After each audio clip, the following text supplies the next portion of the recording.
Со оглед на тоа што предлог законот за ратификација на Конечната спогодба за решавање на разликите опишани во резолуциите на Советот за безбедност на Обединетите нации 817 и 845 од 1993 година, за престанување на важноста на времената спогодба од 1995 година и за воспоставување на стратешко партнерство помеѓу страните, е предвиден како дел од Националната програма за усвојување на правото на Европската Унија, ревизија 2017-2019 година, со ЕПП број 2018-1200-7576, во делот за политички критериуми по подрачјето 1.5.2, регионална соработка и меѓународни обврски, со рок за донесување од Собранието до 22.6.2018 година.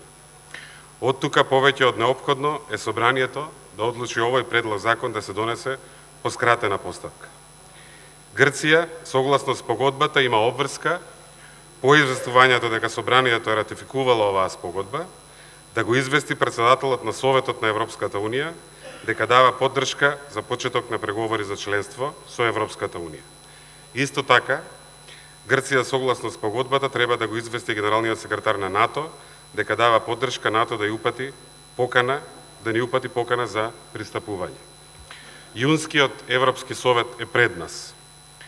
Министрите за надворешни работи на земјите членки на Унијата ќе заседаваат на 25 и 26 јуни, додека самитот на Европскиот совет е на 28 јуни. Овие датуми се клучни за европската перспектива на нашата земја и зависат од ратификацијата на спогодбата. Затоа, за да ги испорачаме овие резултати, од кои зависат одлуките на престојниот јунски Европски совет, предлагам Собранието да одлучи овој предлог закон да се донесе по скратена постапка. На крај, дозволете ми да потсетам на уште една многу важна можност што се отвара со што поскората ратификација на овој предлог закон. Тоа е можноста граѓаните да се изјаснат за својата иднина.